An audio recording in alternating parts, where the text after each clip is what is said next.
বাড়িতে সেদিন রান্না হয়েছিল মোস্ট ফেভারিট আমার খাবার, সেটা হচ্ছে কাঁকড়া। এগুলো দীঘার কাঁকড়া, তবে হ্যাঁ, দীঘা থেকে আনা হয়নি এই কাঁকড়াগুলো। এই কাঁকড়াগুলো আমাদের এখানেই কিনতে পাওয়া গেছিলো।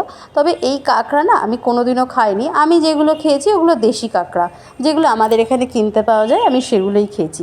এই কাঁকড়াটা নাকি কোনোদিন খেতে ভালো হয় না, আমি এটাই শুনেছিলাম। কিন্তু সেদিন যাই হোক, একটুখানি আমার বৌদি জোর করে বলাতে তার জন্যই কেনা হয়েছিল। তো সেই জন্য সেদিন কিন্তু রান্না করেছিলাম। আমি সত্যি জানি না যে দীঘার কাঁকড়া খেতে এত টেস্ট হয়, মানে একটু নাক সিটকেই খেয়েছিলাম, কিন্তু আমার খেতে প্রচণ্ড ভালো লাগে। তাও মানে খেয়েছি, কিন্তু যাই হোক এইভাবে আমি রান্না করেছিলাম। হ্যাঁ, এটা জানো তো তোমরা, কাঁকড়া কিন্তু একটু কষিয়েই রান্না করতে হলে বেশি ভালো লাগে, তাই কষা কষাই করেছিলাম। তো এরপরে যখন আমি এই কাঁকড়াটা খেয়েছিলাম, এই কাঁকড়াগুলো এত নরম হয়, সেই ওদের দাঁড় বলো বা ওদের যে মাংসটা বলো, যেটা খেতে এত সুস্বাদু হয়। তোমরাও কিন্তু ট্রাই করে দেখতে পারো। এখন টাটা।